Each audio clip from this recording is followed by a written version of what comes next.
Assalamualaikum warahmatullahi wabarakatuh. Waalaikumsalam Waalaikumsalam warahmatullahi warahmatullahi wabarakatuh. wabarakatuh. Kali ini kita melanjutkan pembahasan kita terkait dengan kurva Phillips. Sudah dijelaskan minggu lalu itu bahwa kurva Phillips itu adalah kurva yang menggambarkan hubungan terbalik antara tingkat pengangguran dan tingkat kenaikan upah nominal. Jadi kurva Phillips itu ini yang warna merah ini adalah kurva yang menggambarkan hubungan terbalik antara tingkat pengangguran, ini yang di sumbu horizontal ini tingkat pengangguran, dan sumbu vertikal ini adalah tingkat upah nominal. Itu asli dari kurva Phillips jangka pendek yang pertama kali diperkenalkan oleh A.W. Phillips ya, sebagai seorang profesor di London School of Economics Inggris. Jadi dia kasus pertamanya ini diambil di Inggris. Ini gambarnya kurva Phillips adalah kurva yang menggambarkan trade-off ya antara tingkat pengangguran dan tingkat kenaikan upah nominal. Karena nanti kurva Phillips yang kita kenal itu adalah trade-off antara tingkat pengangguran dan tingkat inflasi. Tapi untuk pertama kali kurva Phillips itu diperkenalkan adalah kurva yang menggambarkan trade-off antara tingkat pengangguran dan tingkat upah inflasi upah, tingkat inflasi upah. Jadi bedakan tingkat inflasi harga dan tingkat inflasi upah. Saya ingin bertanya ya, apa bedanya tingkat inflasi upah dengan tingkat inflasi harga? Silakan yang ingin menjawab sebagai pemantik dari pertanyaan kita dari perkuliahan kita. Apa bedanya antara tingkat inflasi upah dengan inflasi harga?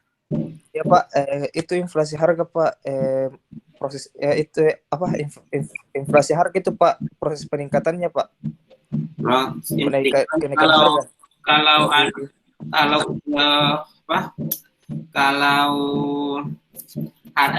Harga, kalau upah? Kalau upah Pak, anggap ini adalah kurva Phillips ya, kurva Phillips yang biru ini adalah kurva Phillips. Yang sumbu vertikalnya ini tadi dikatakan bahwa itu adalah tingkat kenaikan upah, disimbolkan dengan dalam pembahasan kita nanti disimbolkan dengan GW gitu ya, tingkat inflasi upah. Sementara di sini adalah tingkat pengangguran. Apa bedanya antara GW? Nanti kalau inflasi itu digambarkan dengan simbol ini P. Kemudian ini adalah GW, tingkat inflasi upah. Apa bedanya ini antara keduanya ini? Apa bedanya? Bukan persamaannya, bedanya yang saya tanyakan. Ada yang bisa yang lain menjawab?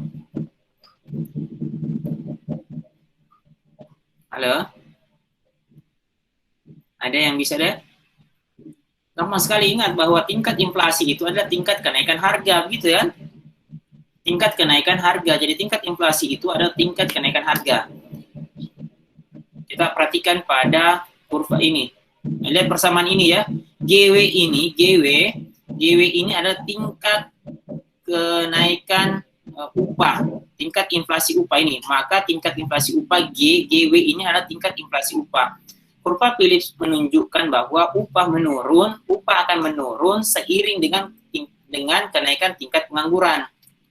Dia bilang begini, upah itu akan menurun seiring dengan kenaikan tingkat pengangguran. Jika WP adalah upah periode sekarang dan WT tambah 1, maksudnya W periode berikutnya adalah upah periode berikutnya, maka tingkat inflasi upah didefinisikan sebagai berikut. Kita lihat persamaan ini. Persamaan ini katakan bahwa GW sama dengan WT tambah 1. Apa itu artinya WT tambah 1? Periode waktu. Ingat ya, kalau dalam ekonomi itu, dalam ekonomi statistik ekonomi itu, biasa kalau digunakan tambah T itu simbol T, kemudian anggaplah ini variabel X, ini X, kemudian ada T di bawahnya, atau X, I, ini I. Apa bedanya antara T dengan I? T dengan I. T ini menjelaskan bahwa dia adalah datanya itu time series. bahwa data yang digunakan itu adalah time series. Sementara I itu datanya adalah cross section. Berarti T itu menggambarkan waktu. T ini adalah waktu. Ini waktu ya. Tahun, misalnya waktu. Dia ini bicara tentang waktu. Waktu misalnya tahun 2000 gitu ya. Kemudian atau 2001. Kalau T itu adalah 2001 misalnya. Kalau T itu adalah 2000, kalau T tambah 1 itu artinya kalau T itu adalah 2000, T itu adalah 2000. Kalau T tambah 1 artinya 2001. 2001, toh? Iya, Pak. Kalau T-nya itu adalah 2001 tambah 1, maka 2002. 2002. Begitu, artinya T itu adalah tahun sebelumnya. Nah, sekarang, kan rumusnya tadi GW sama dengan WT tambah 1 kurang WT per WT. Nah, karena T itu ada, contoh saya T itu diketahui bahwa di mana T adalah 2000, maka di sini itu adalah data berapa? W yang di sini. 2001. Ya, 2001. Kan ini simbol saya sebenarnya. Nanti tinggal kita mau ngambil data, kan data yang mau dimasukkan di sini. Iya, Pak. 2000. Kalau di sini kan di sini 2000, berarti di sini 2001. Di sini 2000. Gitu. Ah, kalau rumus pertumbuhan ekonomi, tahu rumus pertumbuhan ekonomi? Pertumbuhan ekonomi sama dengan apa? Ya, biasa P, E, B, T tambah 1 kurang P, D, B, T, begitu tak? Dibagi dengan P, D, B, T kali 100%. Nanti sini ya satuannya persen. Jadi ini bicara tentang pertumbuhan, kenaikan. Ini juga sama ya, hanya beda simbol saja. Nah, jadi ini adalah bicara tentang perubahan. Kalau ini perubahan nilai ekonomi, kalau ini adalah perubahan harga. GW ini adalah kenaikan harga, inflasi. Jadi berapa selisih, berapa perubahan harga, misalnya tahun 2001, dari 2000 ke 2001, itu yang mau di sini. Perhatikan ini. W ini adalah upah, wage, dari kata wage. Gitu ya. Wage ini ada wage. Kurva Phillips menunjukkan bahwa upah menurun seiring dengan kenaikan tingkat pengangguran. Jika WT adalah upah periode sebelumnya, maka tingkat inflasi upah didefinisikan sebagai GW. Nah, sekarang kembali pada pertanyaan awal. Apa bedanya GW dengan P? Apa bedanya GW dengan P? Inflasi upah dengan inflasi harga. Apa bedanya? Kalau inflasi harga, Pak, itu terhadap barang, Pak. Sedangkan kalau inflasi upah itu terhadap tenaga kerja, gitu, Pak. Ya, bisa. Coba salah satu rumus inflasi. Tahu tidak? I sama dengan rumus inflasi. Coba searching, yang bisa searching. Indeks harga konsumen, gitu ya. Iya, Pak. Tambah 1 kurang indeks harga konsumen T dibagi dengan indeks harga konsumen T. Begitu ya? Begitu. Coba searching yang punya ini, indeks harga. Bagaimana? Sudah ada? Dapat?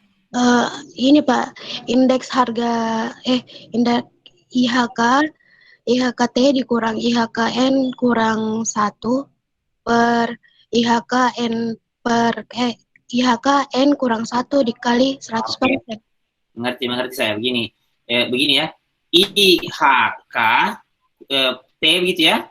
Yep. Dikurang dengan IHK kurang 1 dibagi dengan IHK T kurang 1 dikali 100. Apa bedanya dengan ini? Apa bedanya dengan yang ini? Ya 100% ya. Apa bedanya?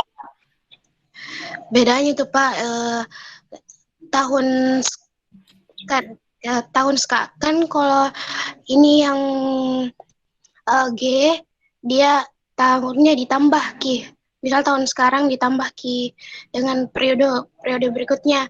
Sedangkan IHK tahun sekarang dikurang dengan setahun sebelumnya, Pak. Jadi sama ya, tetap sama kan? Kalau kita masukkan nilai itu tetap sama. Gini, hanya beda simbol saja, tapi sama. Anggaplah diketahui T di sini. Di sini anggaplah kita patok di sini adalah 2001. Kalau T itu adalah di sini ada 2001 toh? Iya, Pak. Di sini berarti anggaplah misalnya T tambah 1 itu ada 2001, berarti kalau di sini adalah 2000. Kalau T kalau gini rumus 2001 sama dengan T tambah 1, maka berapa T? Berapa T? 2000 kan? Iya, Pak. 2000 tambah 1 kan 2001, berarti ini sama. Anggaplah kalau di sini kita anggap di sini ini adalah 2001, T ini adalah 2001. Jadi kalau T kurang 1 berarti berapa? T kurang 1. Kalau kita tahu bahwa T ini adalah 2001, diketahui 2001, maka T kurang 1 berapa? 2000 sama ya? Sama tidak? Sama. Sama. Ini hanya menggunakan simbol, bedanya simbol saja. Bisa ya? Ya, Pak. Ingat, inflasi itu macam-macam. Ada inflasi digunakan adalah indeks harga konsumen, ada inflasi indeks harga produsen, begitu ya. Nah, IHK itu indeks harga konsumen. Inflasi yang sering kita gunakan, yang kita kenal itu umumnya menggunakan indeks harga konsumen. Sementara kalau yang kenaikan upah ini, inflasi upah ini, rumusnya ini, GW sama dengan WT tambah 1 kurang WT. Nah, bedanya di mana? Satu itu adalah kenaikan harga harga barang dan jasa, ya. Sementara kalau GW itu adalah kenaikan upah. Tadi siapa yang jawab terakhir itu benar ya? Iya, Pak.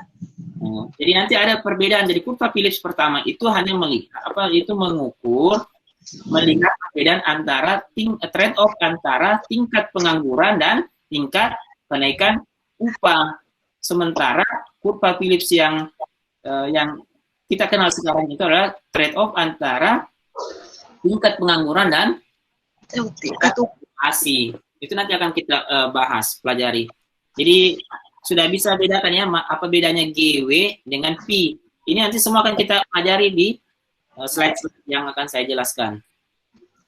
Nah, kembali lagi pada GW. GW sama dengan WT tambah 1 kurang WT per WT. Berarti ini adalah inflasi perubahan.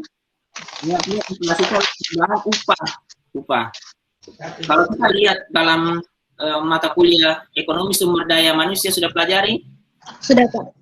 Ya, dalam itu kurva penawaran itu agregat seperti ini. Penawaran supply labor, agregat supply of labor itu seperti ini. Di sini upah, upah. Di sini quantity of labor.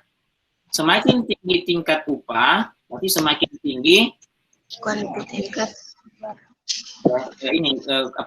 quantity of labor, semakin banyak jumlah tenaga kerja yang bekerja. Nah, sekarang ini upah, ini pengangguran. Jadi pengangguran itu disimbolkan dengan menggunakan unemployment, dari kata unemployment, gitu ya. Ini kalau dia dalam kurva kita lihat kalau banyak yang bekerja, ketika upah naik, maka jumlah yang bekerja, ketika upah naik, maka jumlah yang bekerja itu semakin banyak. Nah, kalau kita lihat kurva penawaran agregat of labor, tenaga kerja, kurva penawaran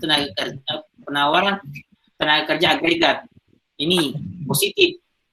Jadi kalau upah naik, maka jumlah yang ditawarkan, quantity of labor yang ditawarkan itu akan meningkat. Kalau banyak upah yang bekerja, semakin banyak yang bekerja, berarti lawannya adalah semakin sedikit yang menganggur, begitu? Begitu ya? Iya, Pak. Lawan Iya, Pak. bekerja, banyak orang bekerja, kalau banyak orang bekerja, maka sedikit yang menganggur. Berarti kebalikannya. Hah? Ya, Pak. Kebalikannya. Berarti ini, karena ini dia perlawanan. Kalau ini positif, ini juga positif. Kalau ini positif, ini negatif, maka slope-nya disebut dengan negatif. Berarti begini slope-nya. Nah, terbentuk kurva Phillips kan begini? Ya, Pak. Jadi ketika upah naik, jumlah yang menganggur itu akan rendah. Sebaliknya kalau upah itu turun, ketika upah turun, maka jumlah yang menganggur Semakin banyak. Kita kembali lagi. Menunjukkan bahwa upah menurun seiring dengan kenaikan tingkat pengangguran. Itu, upah menurun seiring dengan naiknya tingkat pengangguran. Ya, Pak. Anda harus pahami ya, ini kalau kita bicara tentang kurva penawaran agregat of labor, penawaran tenaga kerja agregat, itu ini kurvanya seperti ini. Kalau permintaan bagaimana bentuk kurvanya? Kurva ya? Penawaran permintaan tenaga kerja seperti ini ya, seperti itu ya, demand agregat of labor, ini permintaan tenaga kerja. Tapi kita sekarang bicara tentang penawaran tenaga kerja. Jadi kalau upah naik, jumlah tenaga kerja yang ditawarkan oleh rumah tangga konsumen itu akan bertambah. Lawan dari bekerja itu adalah menganggur. Ini sebaliknya. Maka kurvanya seperti ini. Jadi kita bayangkan sekarang bahwa ada korelasi antara kurva Phillips dengan kurva penawaran agregat yang warna biru ini. Oke. Nah, sekarang U-star menggambarkan tingkat pengangguran alamiah, sehingga kita dapat menyusun kurva Phillips sebagai berikut. Ini disimbolkan bahwa U-star itu adalah pengangguran alamiah. Apa itu pengangguran alamiah? Minggu lalu saya jelaskan. Apa? Pengangguran alamiah.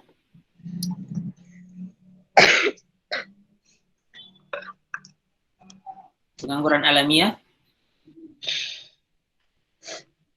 Masih ingat itu kurva seperti ini? Ini kurva. Ini penawaran. Ini kurva supply, agregat supply. Ini kurva penawaran agregat klasik. Apa? Kenapa kurva penawaran agregat klasik itu vertikal? Kenapa? Karena sudah Pak, full employment. Ya, karena diasumsikan dalam jangka panjang perekonomian berada dalam keseimbangan di mana kesempatan kerja berada dalam kondisi full employment. Full employment itu artinya bukan tidak ada menganggur, tapi pengangguran itu berada pada tingkat alamiah. Jadi dalam ini vertikal, maka di sini digambarkan Y star. Y star itu artinya output dalam kondisi full employment. Ingat bahwa Y sama dengan fungsi kapital and labor. Ingat ini fungsi produksi. Y sama dengan fungsi di mana K dan L, ya. Fungsi KL. Berarti besarnya atau perubahan Y itu dipengaruhi oleh perubahan K dan L. Di sini kita lihat dalam teori itu bahwa hubungannya positif. Jika K naik, maka L. Jika K naik, maka Y naik. Jika L naik, maka Y naik. Jadi ketika Y ini berubah, itu disebabkan oleh perubahan variabel-variabel yang ada di ruas kanan. Dalam hal ini adalah K dan L. Nah, kita fokus pada L-nya. L ini kan bekerja. Lawan dari bekerja itu adalah Menganggur. Ya, dengan menganggur. Jadi lawan dari kebalikannya ya, lawannya itu adalah ketika L naik, maka U itu turun kan? Oh, turun. Iya, begitu. Kalau sebaliknya, kalau ini L turun, maka U yang naik. Nah, di sini sambangkan ada ustar. Ustar itu dikatakan ustar. Kenapa star? Ustar itu dalam artian sini bahwa L ini itu sudah berada dalam kondisi full employment. Full employment artinya U-nya itu sudah adalah ustar. Artinya natural employment, unemployment, pengangguran alamiah. Ada orang menganggur tapi penganggurannya itu disebut dengan pengangguran alamiah. Ini ya ustar. Adalah sehingga dia vertikal, artinya semua sumber daya itu sudah diberdayakan sehingga tidak ada lagi tenaga kerja yang menganggur, sehingga Y sudah tidak bisa naik lagi karena ini sudah konstan, ini juga sudah konstan sehingga Y tidak naik. Itu yang disebut dengan output full employment. Ini ya, P star ini P dalam kondisi kenapa saya bilang P? Ustar ini adalah ini di mana Y itu adalah dalam kondisi output full employment. Tingkat pengangguran alamiah sehingga kita dapat menyusun kurva Phillips sebagai berikut.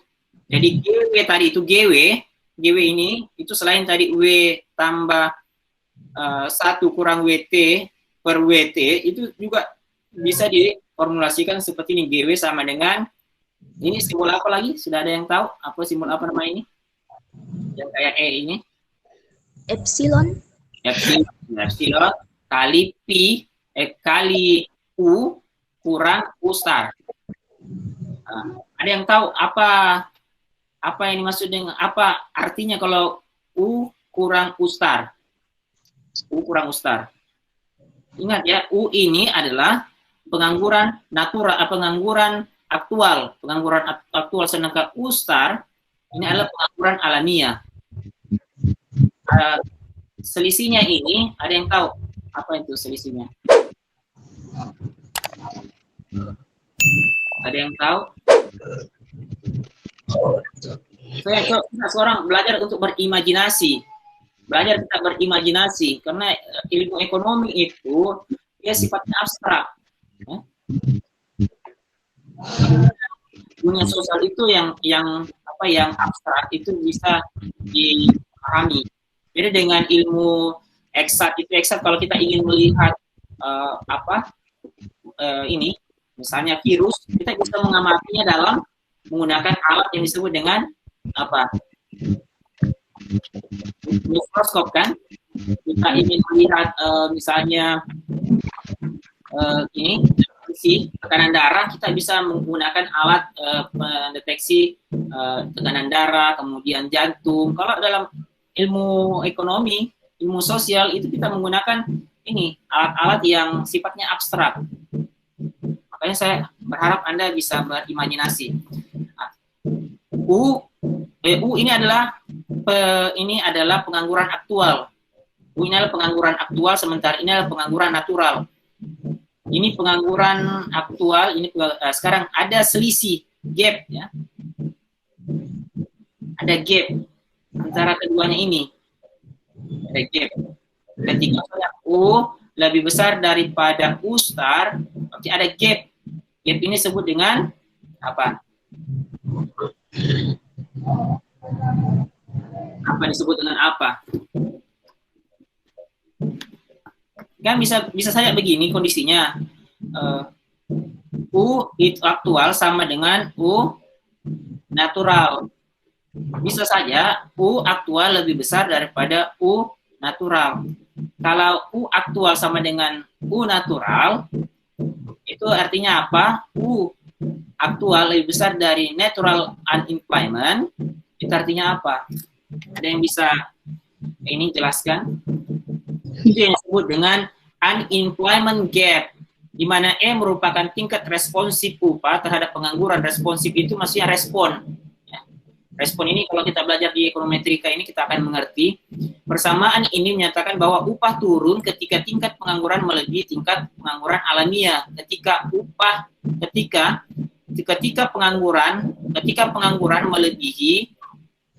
pengangguran melebihi tingkat pengangguran alamiah, U lebih besar daripada U star.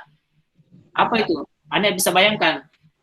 Ketika tingkat pengangguran melebihi tingkat pengangguran alamiah, U lebih besar daripada U star, berarti U aktual itu lebih besar daripada U star, maka menyatakan bahwa upah turun. Apa yang bisa Anda bayangkan di situ? Ketika U aktual lebih besar daripada U natural, maka dikatakan inflasi atau upah itu turun. Apa yang Anda bisa bayangkan di situ? Apa yang Anda bisa jelaskan di situ?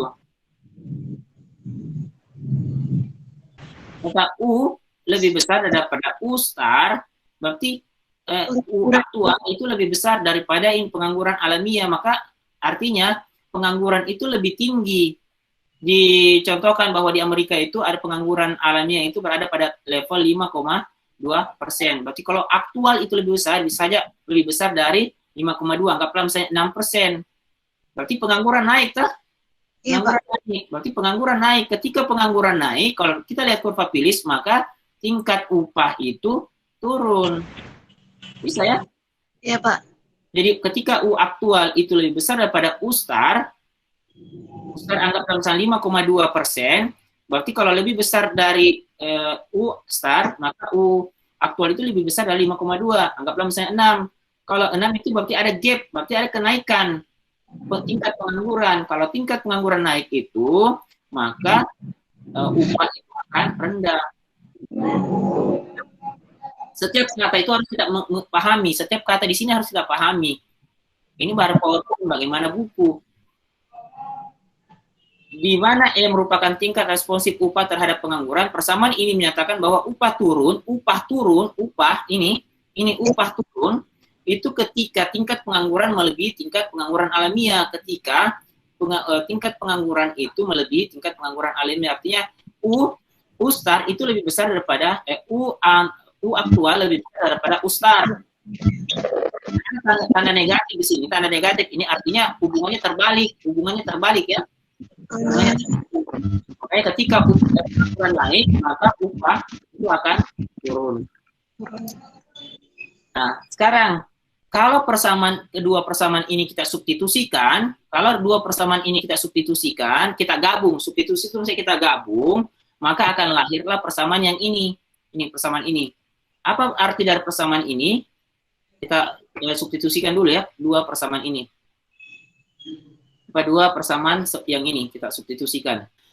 Persamaan pertama itu kan, persamaan yang kedua itu mengatakan bunyinya tulisannya seperti GW sama dengan I epsilon gitu ya. Kemudian U kurang U star gitu ya. Nah, sekarang tadi GW itu kan kita substitusikan persamaan pertama. Persamaan pertama GW itu adalah WT kurang 1 ditambah 1 kurang WT per WT. Nah, kita tulis kembali sama yang ini.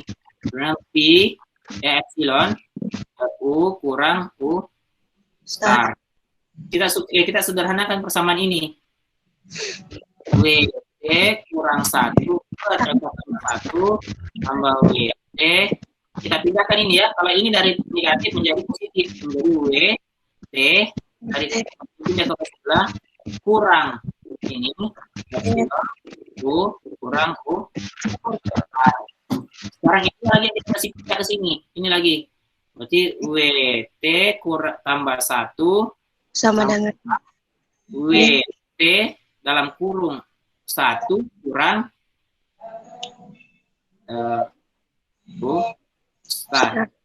Pertanyaan sekarang, kenapa harus 1 di sini? Kenapa harus 1 di sini?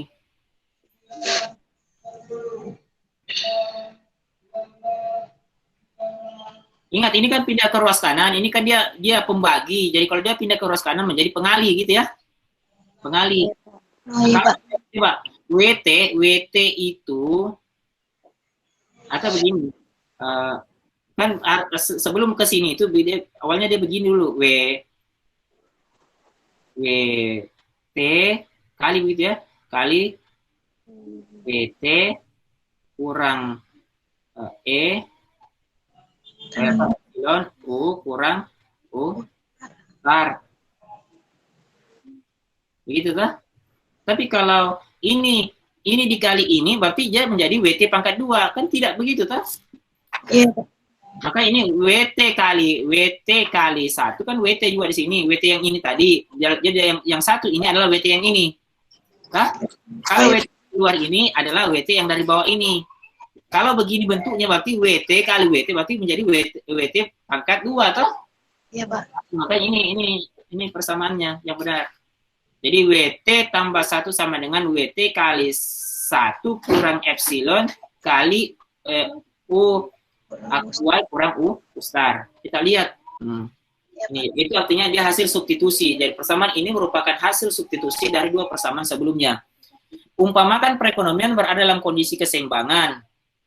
Kalau dalam perekonomian berada dalam kondisi keseimbangan itu artinya umpamakan perekonomian berada dalam kondisi keseimbangan. Pengangguran berada pada tingkat alamiah.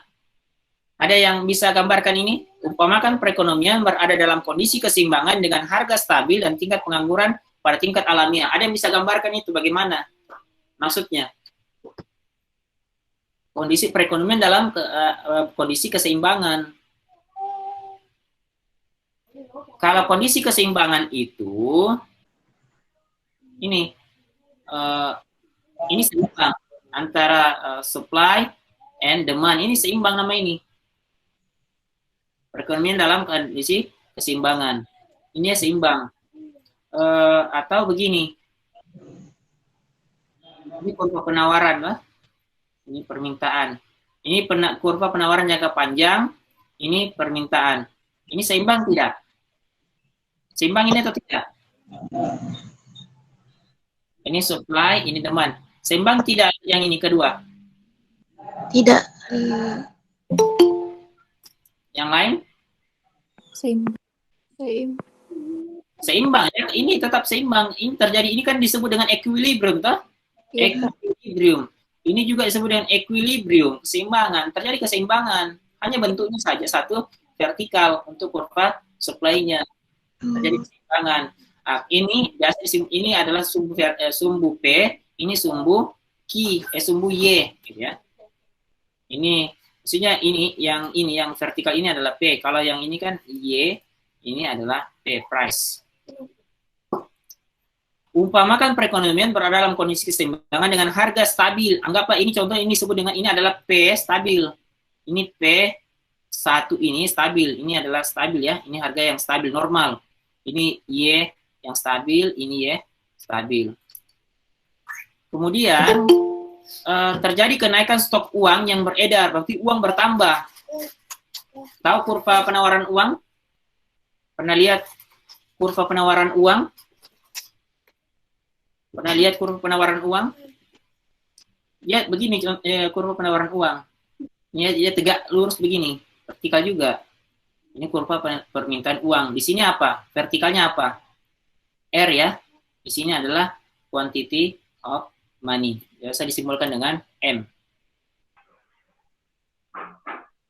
M di sini.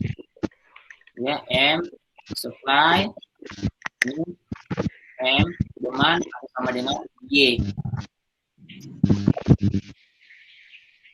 Ketika jumlah ini artinya ketika jumlah stok uang bertambah, ini berarti stok uang bertambah. Ini bergeser dari MS1 menjadi MS minus 2. Ini berarti jumlah stok uang bertambah. Kalau jumlah stok uang bertambah, maka permintaan itu akan bertambah. Y ini Y. Money demand bertambah, Y bertambah. Katakan terjadi kenaikan stok uang yang beredar, katakanlah sebesar 10%.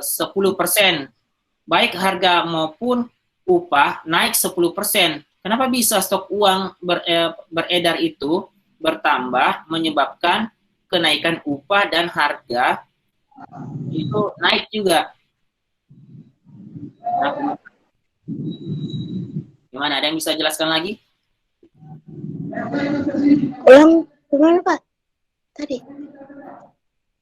Dia bilang begini, terjadi kenaikan stok uang beredar ini, kita contohkan ya, ini terjadi kenaikan stok uang beredar ini dari kurva MS1 bergeser ke kanan menjadi M2, berarti ada kenaikan stok uang, anggaplah 10%. Itu juga baik harga maupun upah naik juga 10%. Berarti ada kenaikan stok uang beredar itu akan menyebabkan kenaikan harga maupun upah 10%. Kenapa bisa? Bicara tentang harga itu ada di kurva supply.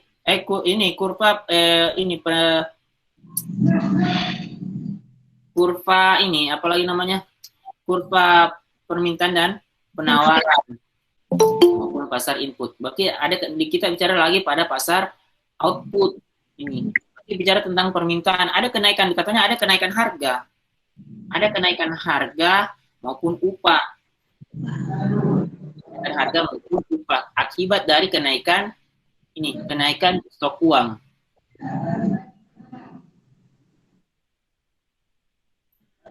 Terjadi kenaikan ini ya, terjadi kenaikan. Kita kembali lagi. Naik harga maupun upah naik 10% sehingga perekonomian kembali berada pada keseimbangan. Ini kita kembali ini ya, ini kita sebenarnya dia mau bicara tentang yang ini, dia mau bicara tentang ini. Jadi ada kenaikan harga, ini kenaikan harga sehingga perekonomian kembali pada keseimbangan. Ini yang dia mau bicarakan. Kita lewati saja. Baik harga maupun namun kurva Phillips menunjukkan bahwa dengan naiknya upah sebesar 10%, berarti upah dalam kita kembali pada kurva Phillips, berarti kenaikan harga 10% itu akan menyebabkan apa? 10% tingkat pengangguran akan turun, tapi lawannya ya? Iya Pak. Lawannya. Kan itu. Ketika ini upah naik, maka pengangguran akan turun. Sebaliknya, itu yang dia mau katakan. Kemudian ini akan menyebabkan tingkat upah bergerak naik. Nah, lawannya berarti ini akan menyebabkan tingkat upah bergerak naik, upah mulai bergerak naik, harga pun naik, dan akhirnya perekonomian akan kembali ke tingkat full employment dan output dan penganggur. Minggu lalu saya sudah jelaskan bahwa tidak ada itu harga naik terus, akan kembali pada kondisi ini. Tidak akan ada itu harga naik terus, tapi nanti akan kembali pada kondisi keseimbangan. Ini penjelasan yang minggu lalu, itu yang dia mau jelaskan sebenarnya. Sampai di sini ada mau ditanyakan?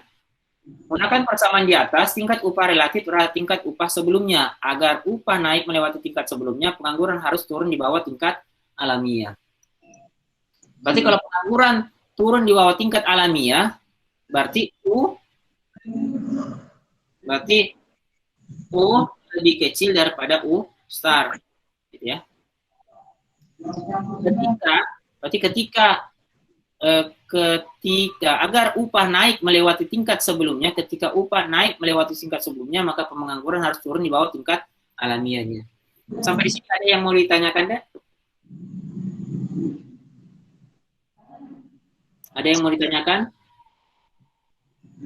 Ada pertanyaan minggu lalu yang mempengaruhi, siapa yang mempengaruhi dan siapa yang dipengaruhi? Apakah upah yang dipengaruhi, apakah pengangguran yang dipengaruhi oleh tingkat inflasi atau inflasi yang mempengaruhi terhadap tingkat pengangguran?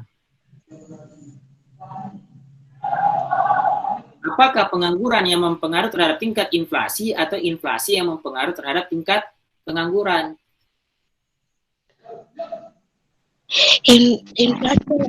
Inflasi Pak yang mempengaruhi tingkat pengangguran. Inflasi yang mempengaruhi terhadap tingkat pengangguran. Yang lain? Minggu lalu itu ada yang jawab pengangguran yang mempengaruhi terhadap tingkat inflasi. Kita lihat persamaan ini. Yang ini kan tingkat inflasi, GW ini adalah tingkat inflasi upah. Sementara yang ini adalah tingkat pengangguran. Dari persamaan ini kita melihat bahwa ini disebut dengan persamaan dalam ekonomi itu ada 3 bentuk, dalam matematika itu ada 3 bentuk persamaan. Ada yang pertama itu disebut dengan persamaan, ada persamaan yang seperti ini dalam matematika. Contoh, Y sama dengan C tambah I tambah G tambah N X. Ini disebut dengan persamaan apa ini? Ini bentuk persamaannya ini disebut dengan Pertemuan. apa? Kan ada identitas, ada disebut dengan perilaku atau behavioral, ada disebut dengan keseimbangan. Keseimbangan. Ini 3. Yang ini itu yang mana? Identitas kah, perilaku kah, atau keseimbangan? Persamaan identitas, persamaan perilaku, atau keseimbangan. Yang ini disebut dengan persamaan identitas. Jadi tidak bisa kita mengatakan bahwa Y itu dipengaruhi oleh C, dipengaruhi oleh I, atau dipengaruhi oleh G. Tidak boleh kita bilang begitu. Karena ini persamaan identitas. Nilai di sini itu sama dengan nilai yang ada di sini. Nih, nilai yang ada di ruas kiri itu sama dengan nilai yang ada di ruas kanan. Tidak bisa kita bilang itu ya, karena ini adalah unsur. Y itu adalah unsurnya C tambah I tambah G. Beda dengan persamaan seperti ini. C sama dengan C0 tambah B, ganti ya. C sama dengan A tambah B tambah Y. Ini disebut dengan persamaan perilaku. Kenapa ini yang kita perhatikan ya? C itu perubahan nilai C itu dipengaruhi, atau perubahan nilai yang ada di ruas kiri itu dipengaruhi oleh perilaku atau perubahan nilai yang ada di ruas kanan.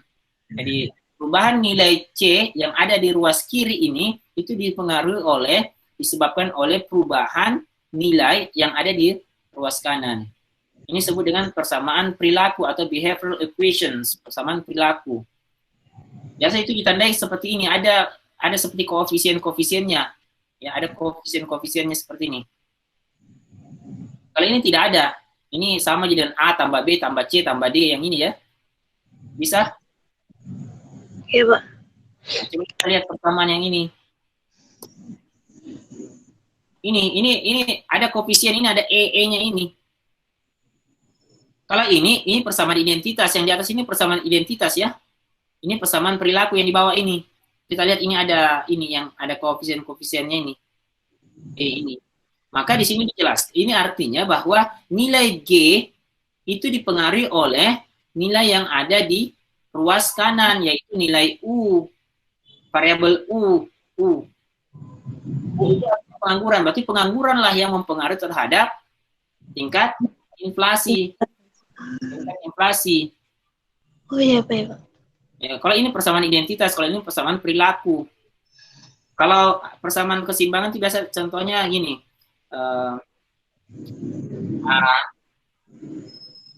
Bukan begini ya. QSX sama dengan QDX ini persamaan keseimbangan. Jadi nilai di ruas kiri sama dengan nilai di ruas kanan. Ini keseimbangan. Kalau di gambar itu biasa dia digambar itu sama dengan ini. Ini keseimbangan, ini titik keseimbangan E ini. Sama. Bisa dipahami sampai di sini? Nah, dari persamaan ini persamaan ini maka kita bisa mengambil kesimpulan bahwa pengangguranlah yang mempengaruhi terhadap tingkat inflasi upah. Tingkat inflasi upah. Iya, Pak. Berkali-kali dikatakan bahwa ketika tingkat pengangguran melebihi tingkat pengangguran alamiahnya, itu maka upah akan turun. Kan kata ketika. Persamaan ini menyatakan bahwa upah turun, berarti upah turun itu ketika itu jika tingkat pengangguran melebihi tingkat pengangguran alamiah, maka nilai inflasi upah ini dipengaruhi oleh jumlah pengangguran. Nah, ini kurva Phillips kalau dalam bentuk ini ya, bentuk kasarnya seperti ini. Kurva Phillips itu kasarnya seperti ini. Dia sebenarnya tidak halus seperti yang ada gambar di dalam gambar ini. Tidak seperti ini. Itu sebenarnya dia berada pada titik-titik ini. Ini ya, hanya dibikin dia memiliki kecenderungan seperti yang garis merah. Tapi sebenarnya nilai-nilai itu ada di titik-titik yang ini. Ini titik-titik ini ya. Oh iya Pak. Ketika dibentuk sebuah polanya itu memiliki kecenderungan seperti ini. Adalah bentuk kasarnya ya seperti ini. Ini diikuti titik-titik tadi. Ini ya. Ya Pak. Kemudian pengangguran alamiah. Apa itu pengangguran alamiah? Kita bahas lebih detail itu pengangguran alamiah. Itu merupakan tingkat pengangguran yang timbul dari friksi pasar tenaga kerja yang normal yang terjadi ketika pasar tenaga kerja dalam keadaan kondisi keseimbangan. Macam-macam pengangguran. Pengangguran itu dilihat dari tingkat partisipasinya. Ini mata kuliah sebenarnya ada di ekonomi sumber daya manusia. Macam-macam pengangguran itu dilihat dari tingkat kontribusinya, ya, tingkat partisipasinya itu ada 3. Pertama itu pengangguran. Halo? Ya Pak. Yang pertama itu pengangguran.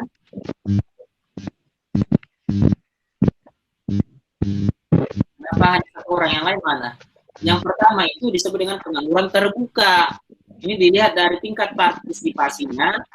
Itu pertama disebut dengan pengangguran terbuka. Yang kedua disebut dengan pengangguran Setengah menganggur Pak.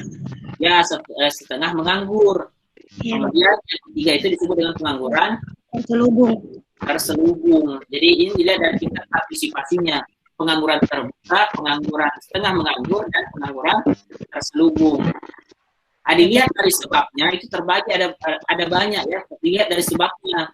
Ada sebut dengan pengangguran musiman. Orang menganggur karena disebabkan oleh faktor musim. Contoh, pada saat musim panen, ya musim tanam sampai musim panen, itu orang bekerja. Tapi setelah antara musim panen ke musim tanam itu kan biasa ada, kalau sawah itu tidak langsung orang habis panen langsung menanam, tidak kan?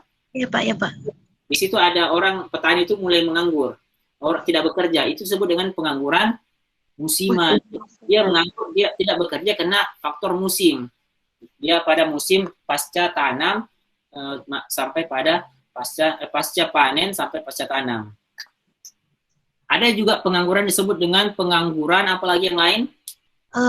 Itu Pak, friksional apa itu Pak? Ya, pengangguran friksional. Apa itu pengangguran friksional? Ada juga pengangguran struktural, ya, ada pengangguran struktural. Ada juga pengangguran konjungtur. Iya Pak. Apa lagi? Friksional. Kalau friksional Pak, orang meninggalkan pekerjaannya Pak sebelum mendapat pekerjaan baru. Jadi, ya bisa sudah ada ya, sudah benar, itu benar, hanya masih butuh lagi penjelasan. Pengangguran friksional, kata friksional. Ya, ada lagi yang lain? Coba Anda searching di Google, kita lihat ya. Kita tampil supaya Anda bisa lihat macam-macam pengangguran, macam pengangguran, pengertian pengangguran, macam-macam pengangguran. Itu dilihat, kalau dilihat dari dari jam kerjanya itu terbuka, setengah menganggur, dan terselubung. Kalau pengangguran berdasarkan penyebabnya itu ada pengangguran teknologi. Ini biasa boleh pengangguran teknologi. Apa itu pengangguran teknologi? Kira-kira ada kata teknologinya? Karena kurangnya informasi Pak, begitu. Ada lagi yang lain? Pengangguran teknologi. Karena adanya perubahan alat-alat sehingga kurang beradaptasi. Oh iya. Betul. Karena terjadinya kemajuan teknologi sehingga tenaga manusia digantikan oleh mesin atau robot. Bisa. Benar ya, benar. Jadi jawabannya sudah benar. Saya kasih contoh begini. Kenapa terhapus lagi? Kasih contoh. Semua itu benar ya. Hanya kalau ekonomi kita kontekskan dengan ekonomi begini. Tadi itu kan Q sama dengan fungsi K. ini kenapa selalu dijelaskan dalam ekonomi K dengan L? Karena itu penambahan K itu akan diikuti dengan penambahan L. Jadi ini sebagai komplementer. Jadi K dan L ini komplementer. Tidak ada itu perusahaan, pabrik, tidak ada tenaga kerjanya. Dia hanya satu, toh. Tidak ada juga itu. Maka ini selalu dikatakan sebagai komplementer, pelengkap. Ketika misalnya ada perubahan teknologi dalam menghasilkan barang X, misalnya dalam barang X menggunakan misalnya yang tadinya dia menggunakan alat yang konvensional menjadi modern, ketika K ini berubah, K ini bisa berubah ya dari yang konvensional menjadi modern, maka L ini juga harus menyesuaikan. L tenaga kerja ini harus menyesuaikan terhadap teknologi yang digunakan. Bisa? Ya, Pak. Dia harus, contoh, kalau dia bertani, misalnya anggap ini pekerja, bertani menggunakan cangkul, teknologinya adalah cangkul. Maka tenaga yang tadi bekerja ini menggunakan cangkul, semua bisa bekerja. Tapi ketika cangkul itu digantikan dengan traktor misalnya, bisa saya tadi karena dikurangi jumlahnya, bisa juga karena disebabkan karena tenaga kerja yang tidak terampil tadi, tenaga kerja yang tidak terampil, yang tidak mampu menyesuaikan terhadap perubahan teknologi, itu tidak dipakai lagi dalam industri, dalam menghasilkan barang X, bisa? Bisa ya? Ya, Nah, Pak. jadi menganggur itu tadi karena ketidaksesuaian tenaga kerja terhadap perubahan teknologi. Disebabkan dia menganggur karena ada perubahan teknologi, tapi tenaga kerja ini tidak terampil dalam mengoperasikan teknologi itu sehingga tidak dipakai. Bisa ya? Kita lihat sering dengar itu pabrik ketika melakukan modernisasi, itu kadang tenaga kerjanya itu kalau tidak di PHK itu biasa dilakukan ini, diberikan pelatihan, diberikan training. Kalau tetap itu tidak bisa ya dipensiunkan atau di PHK. Ada lagi pengangguran siklus. Ya, Pak, siklus. Ya. Pernah lihat itu siklus kah? Siklus ekonomi. Kita lihat lagi ya. Kita lihat siklus. Itu disebabkan oleh siklus ekonomi. Ini disebabkan oleh siklus. Kita gambar siklus. Nah, ini siklus ya. Pernah lihat ini di dalam ekonomi. Siklus ini ekspansi, kemudian kontraksi. Pernah lihat ya? Gimana bisa besar ini? Bisa lihat ini pernah dibahas ini pengantar ekonomi. Pernah lihat ya? Ya, Pak. Nih, pada saat ekonomi itu ini naik, terjadi kenaikan. Output ini artinya ekspansi nih, terjadi ekspansi. Ini terjadi resesi nih, penurunan. Pada saat ekspansi itu, ketika ingin menaikkan output, ingat itu Q ini kan tidak bisa naik, kah? Q ini tidak bisa naik tanpa ada kenaikan K dan L. Berarti untuk ekspansi itu ingin menambah ini Q naik, maka L juga harus L itu banyak digunakan. Ketika L banyak digunakan artinya U berkurang. Tapi pada saat Q terjadi resesi, artinya Q itu menurun, resesi. Ini turun, ini resesi ya. Ini terjadi resesi, maka karena Q turun ini, karena ini penurunan Q itu juga akan menyebabkan penurunan L. Ketika penurunan L, maka ini penambahan output, ya, menganggur banyak. Maksudnya Q ini berkurang artinya gini. Dalam pasar modern, ekonomi modern itu bukan supply is create on demand, bukan penawaran yang menciptakan permintaannya, tapi permintaanlah yang menciptakan penawaran. Karena pada saat resesi itu, permintaan itu akan menurun, Ketika permintaan menurun, maka perusahaan itu akan mengurangi produksinya. Ketika produksinya itu menurun, maka L juga akan menurun. Ketika L menurun, maka pengangguran akan meningkat. Ini ya. Jadi pengangguran itu terjadi akibat adanya kondisi ini tadi, siklus. Makanya disebut dengan pengangguran siklis. Mengikuti siklus ekonomi. Siklus ekonomi. Contoh, pada saat COVID melanda di era tahun 2020 sampai sekarang ini, kita dengar itu perusahaan tiba-tiba banyak yang gulung tikar, banyak yang melakukan PHK, begitu ya. Pertumbuhan ekonomi turun. Nah, ini contohnya. Karena kondisi perekonomian global itu mengalami resesi bahkan ada yang terjadi krisis, bahkan kita diprediksi itu mendekati krisis, itu banyak kita lihat itu PHK. Kita banyak temukan perusahaan gulung tikar. Nah, salah satu perusahaan untuk bisa mempertahankan, ya, untuk bisa survive itu adalah dengan mengurangi ini output sampai pada break even point, BEP. Nah, salah satu biaya yang ditekan itu adalah ini tenaga kerja, karena K itu kan dia konstan. Nah, makanya L inilah yang kemudian dikurangi. Salah satunya adalah melalui PHK, atau selain PHK ada juga biasa dirumahkan. Pekerja itu dirumahkan. Apa bedanya PHK dengan dirumahkan? Ada yang tahu? Ini dalam tahun lalu ya, pada saat pandemi itu mulai ini mewabah, COVID itu mulai mewabah. Apa itu bedanya antara PHK dengan dirumahkan? Jadi tenaga kerja itu dirumahkan, ada yang di PHK.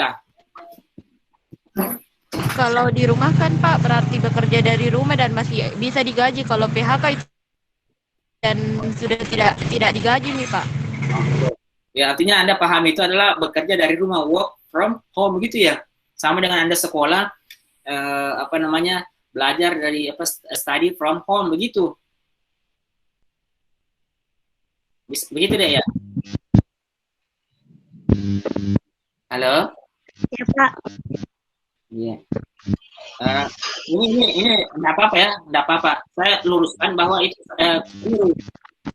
yang dimaksud dengan dirumahkan itu, pekerja itu kalau PHK dia pemutusan hubungan kerja berarti tidak ada nih, artinya diberhentikan sama sekali. Ketika misalnya perusahaan itu ingin melakukan ekspansi lagi, dia harus mulai rekrutmen baru. Jadi yang tadi itu status pekerja tadi itu sudah dicabut di perusahaan. Tapi kalau dirumahkan artinya pada saat perusahaan nanti butuh suatu waktu, maka dia akan kembali dipekerjakan. Itu namanya dirumahkan. Artinya pemutusan hubungan kerja sementara. Kalau PHK itu permanen, tapi kalau yang dirumahkan itu sementara. Ketika perusahaan kembali beroperasi atau ketika perusahaan akan melakukan ekspansi, maka dia kembali dipekerjakan. Rekrutmen baru itu namanya dirumahkan. Kalau di PHK itu dia pemutusan hubungan kerja permanen. Bisa deh ya? Ya Pak, ya Pak. Oke. Sudah ada lagi yang mau ditanyakan? Nah, ini tadi inflasi yang diharapkan dan pengangguran. Ini G, ini tadi kan adalah inflasi upah. Kemudian ini P ini adalah inflasi harga, ini inflasi harga, ini adalah inflasi upah. Ini adalah tingkat pengangguran. Ini pengangguran aktual, ini pengangguran alamiah. Sekarang apa yang dimaksud dengan ekspektasi inflasi yang diharapkan? Apa yang dimaksud dengan inflasi yang diharapkan? Expected inflation. Ini adalah expected inflation atau anticipated inflation. Inflasi yang diantisipasi. Apalagi itu? Ini sebenarnya persamaan ini itu sama dengan persamaan yang ini, hanya ditambahkan saja, dikurangi dengan PE, begitu ya. Coba perhatikan. Ini hanya ditambahkan saja dengan PE. Ini disebut dengan inflasi yang diantisipasi. Kenapa pemerintah itu harus melakukan penyesuaian gaji atau upah pada setiap tahunnya, baik itu UMR atau misalnya gaji PNS, ASN, TNI, Polri. Ada yang tahu? Karena untuk mengantisipasi inflasi begitu. Ya, benar sekali. Ada yang lain? Yang lain? Ini yang biasa mungkin melakukan aksi solidaritas terhadap UMR, UMK, itu harus mengerti itu. Kan ada sebut dengan upah real dan upah nominal. Apa bedanya upah real dan upah nominal?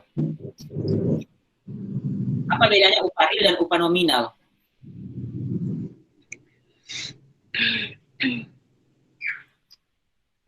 Banyak sekali ya definisi-definisi. Ada disebut dengan upah real, disebut dengan upah. Ini ya, wage. Ya, izin menjawab Pak. Ya silakan deh, silakan. Kalau upah nominal itu Pak, yaitu upah harian. Kalau upah real itu apa?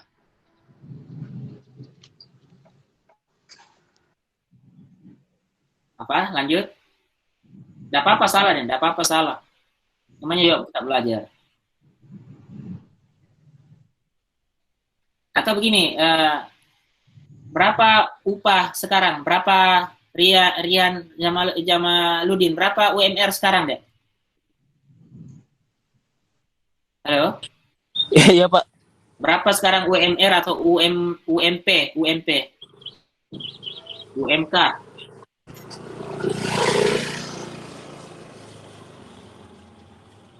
Anggaplah misalnya, ya anggap misalnya UMP berapa deh? 3,9 Pak. 3,9 juta ya? Ya Juta. Pak. Ini UMR ini ya? Ya Tapi Pak. misalnya UMR itu 3,9 juta. Ini nominalnya. Inilah yang misalnya UMR atau yang diterima oleh pekerja. Tapi misalnya inflasi itu sebesar 6% pada tahun 2000. Saya tahun 2000. Ini UMR tahun 2000. Ya. Ketika di tahun 2001 UMR ini masih sebesar atau misalnya naiklah menjadi 4 juta. 4 juta di tahun 2001. Nah, inflasi di tahun 2021 itu menjadi misalnya 10%. Jadi ada kenaikan berapa ini? 4%. Ada kenaikan 4%. Sekarang, apakah upah UMR itu naik sebesar berapa? Ini ada 4%. Ini naik berapa ini? 3,9 menjadi 4 juta. Berapa itu? Coba dihitung. Berapa persen itu?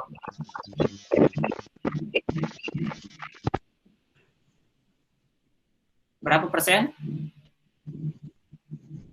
Coba. Ini inflasi itu dari 2000 ke 2001 itu naik sebesar 4% inflasi. Sekarang upah itu naik dari 3,9 juta menjadi 4 juta.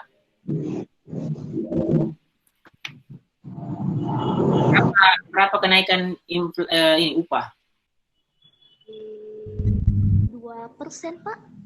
2%. Ada lagi yang lain? 3% Pak. Berapa? 3%. Oke lah, kita bilang 2-3%, gitu ya. 2-3%. Sekarang, apakah upah real itu naik atau turun? Naik atau turun upah real? Upah realnya. Naik Ya, Pak. naik atau turun? Naik Pak. Yang naik itu upah nominal. Dari 3,9 juta menjadi 4 juta.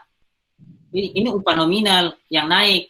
Tapi upah real itu malah turun. Kenapa? Lebih kecil dari inflasi. Jadi upah real itu, ini kan upah real itu sama dengan upah nominal dikurang inflasi. Gitu tak rumusnya? Ya Pak, ya Pak. Jadi kalau upah nominal itu upah nominal sama dengan W nominal sama dengan upah real ditambah dengan inflasi.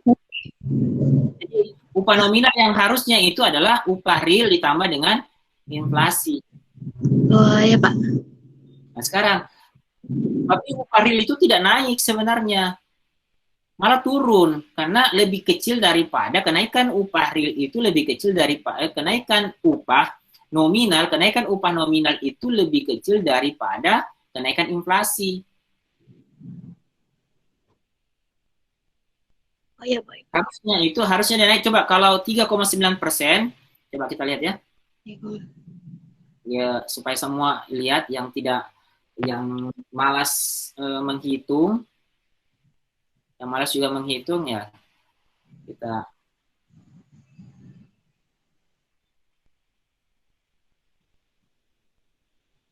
kita lihat tadi berapa deh? 3,9 3,9. saja 900 sampai 23 ya. Oke, kemudian naiknya 4 menjadi 4 juta 4 juta besar 4 juta. Ini kenaikannya itu, tapi yang ini kurang, yang ini bisa dikali yang ini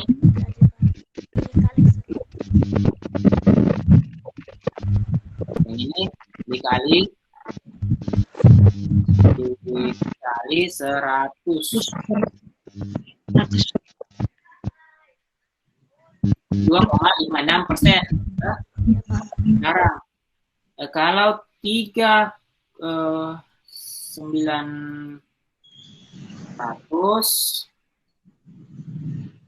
itu supaya dia naik naik di sini kan inflasi tadi 4,0. Tapi bagaimana caranya itu diapain?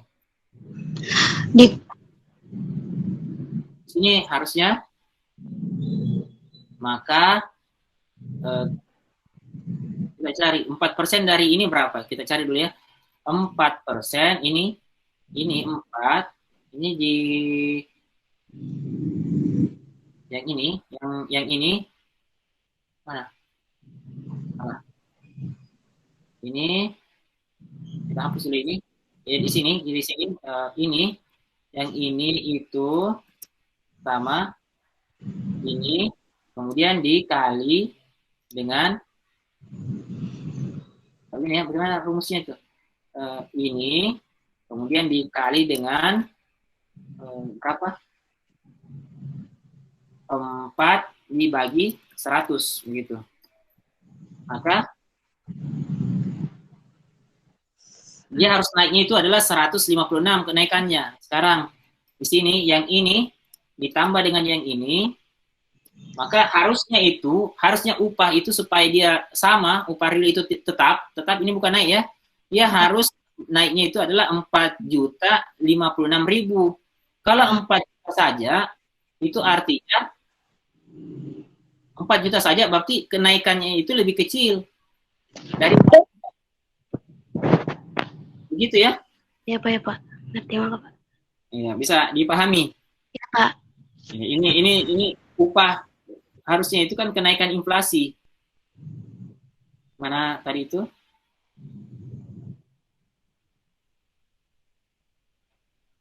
Yang ini. Jadi upah real itu adalah sama dengan upah nominal dikurang dengan P. Mana slide-nya? Nah, ini. Jadi misalnya begini, Presiden mengumumkan bahwa tahun depan gaji ASN itu akan naik sebesar 3%. Orang semua senang 3%. Tapi kita harus tahu dulu berapa inflasi di tahun berikutnya. Kalau inflasi tahun berikutnya 3%, maka upah real sebenarnya itu, gaji real ASN TNI Polri itu sebenarnya tidak naik. Tetap ya. Stabil. Kenapa?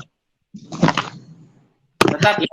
Iya, Nah, sekarang misalnya Presiden mengatakan bahwa di tahun depan, tahun APBN 2022 itu gaji ASN, TNI Polri dan pensiun itu akan naik sebesar 7%. Orang senang, naik gaji 7%. Yang naik gaji 7% itu gaji nominal, bukan gaji real. Nah, kita lihat kalau gaji real, berapa inflasi tahun depan? Ternyata inflasi tahun depan itu adalah sebesar misalnya 3%. Maka upah real yang naik itu atau gaji real yang naik itu tahun 2020 itu yang betulnya itu berapa kenaikannya? Berapa kenaikannya? Apa tadi Pak yang kan 7%? Ya 7%, inflasi 3%. Maka kenaikan upah real atau gaji real itu tahun berikutnya itu sebesar berapa? 4. Ya 4%. Begitu ya. Jangan, itu bedanya upah nominal dengan upah real. Ya, Nah, Pak. ini sekarang.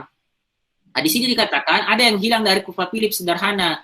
Sesuatu itu adalah ekspektasi atau anticipat inflation. Pengangguran itu tidak tergantung. Jadi pengangguran itu tidak bergantung pada inflasi, tetapi lebih pada selisih inflasi yang melebihi dari apa yang diperkirakan.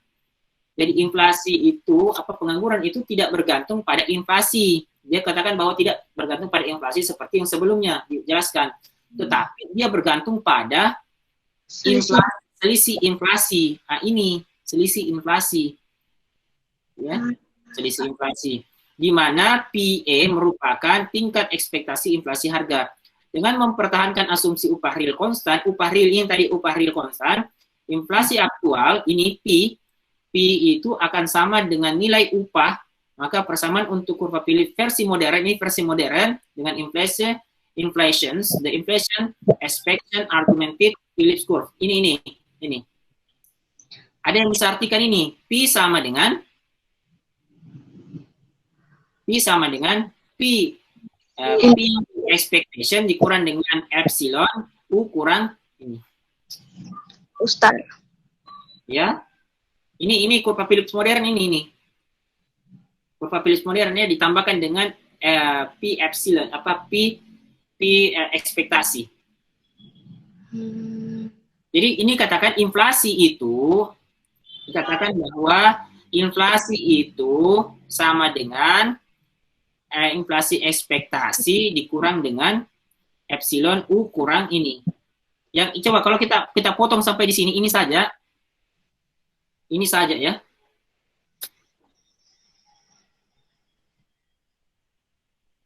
Yang ini saja. Kalau ini saja berarti ini rumus apa? Kalau ini saja. Rumus yang tadi ya, JW sama min E per U star. Jadi boleh kita katakan bahwa P itu sama dengan ini. E kurang GW. Karena GW itu kan ini kan? Bisa. Bisa, Pak. Nah, sama dia mau katakan begini, berarti di sini itu sama dengan P. Berarti ini dia bisa dikatakan ini. Selisih, bisa ya? Jadi ingat bahwa rumus kurva modern, kurva versi modern yang ini. Dari persamaan ini dikatakan bahwa P sama dengan P ekspektasi kurang epsilon kali unemployment aktual kurang natural unemployment. Sampai di sini bisa? Ya, Pak. Ya, kurva ketinggian kurva Phillips jangka pendek, tingkat ekspektasi inflasi tadi itu inflasi P ekspektasi itu bergerak turun naik sepanjang waktu sebagai reaksi terhadap perubahan ekspektasi perusahaan atau pekerja ini. Jadi kurva Phillips itu akan naik atau turun, bergerak naik atau turun itu bergantung pada besarnya P ekspektasi tadi, besarnya ekspektasi ini ya. Jadi kalau ekspektasinya 2 ya di bawah. Kalau ekspektasinya 7% berarti di atas.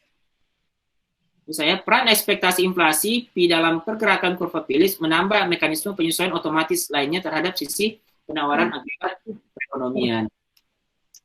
Hubungan tingkat upah dan pengangguran, mengapa upah tidak fleksibel? Ini kenapa upah tidak fleksibel, itu ada teori neoklasik mengatakan bahwa upah akan selalu menyesuaikan diri secara seketika untuk menjamin output berada dalam kondisi full employment. Namun kenyataannya output selalu tidak berada dalam kondisi full employment dan kurva Phillips menyatakan bahwa upah menyesuaikan diri dengan lamban sebagai respon terhadap perubahan pengangguran.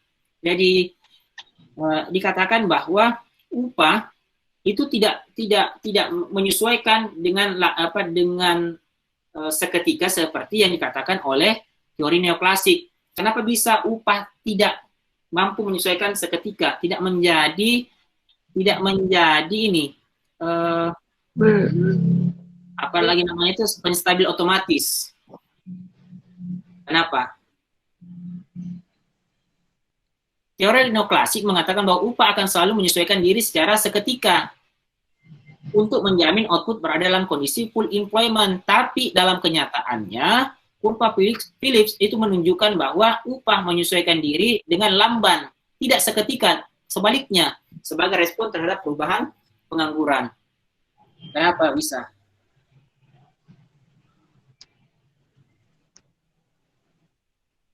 Ada? Coba kita lihat apakah itu UMR? UMR itu bisa langsung seketika diubah, tidak toh? Tidak, Pak. UMK kan begitu juga, masih di demo saja belum tentu bisa berubah, apalagi tidak di demo toh, seperti itu. Jadi upah itu, perusahaan itu tidak suatu ketika langsung melakukan perubahan terhadap upah. Nah ini hubungan tingkat upah dan pengangguran. Mengapa upah tidak fleksibel? Itu pertama, ada informasi tidak sempurna, asymmetric information. Ini dipelajari di ekonomi sumber daya manusia. Masalah koordinasi upah efisien dan biaya upah efisiensi dan biaya perubahan dan biaya perubahan harga. Itu contoh yang saya jelaskan kemarin, bahwa ada label, misalnya ketika di Indomaret Anda belanja, beda dengan ketika Anda belanja di pasar. Kalau di Indomaret ada perubahan harga, itu suatu ketika langsung bisa berubah. Kenapa? Karena dia masih butuh penggantian label dan seterusnya. Tapi kalau di pasar dia hanya menyebutkan tergantung berapa harga yang dia dengar. Bisa ya, Anda beli ikan di pasar, dia bisa mengatakan berapapun itu sesuai dengan kondisi harga pada saat itu. Tapi kalau di Alfamart, bisa saja harga sudah berubah, tapi belum berubah harganya di Alfamart itu. Karena tadi ada label yang kemudian menjadi dasar patokan terhadap harga. Kan biasa bilang begini, ada biasa swalayan mengatakan begini, ketika harga label itu lebih murah, maka itulah yang menjadi harga yang berlaku. Misalnya Anda melihat harga yang murah di kasir atau di labelnya, itulah harga yang berlaku. Harga label lah yang berlaku. Sampai di sini ada yang mau ditanyakan, Dek? Hubungan tingkat upah dan pengangguran, mengapa upah tidak fleksibel? Ini ilustrasinya. Kemudian ini alasannya. Kurva Phillips dan kurva penawaran agregat itu Anda pelajari tentang hukum Okun. Hukum Okun mengatakan apa? Ini teori. Hukum Okun itu menjelaskan hubungan antara output dan pengangguran. Saya jelaskan saja supaya cepat.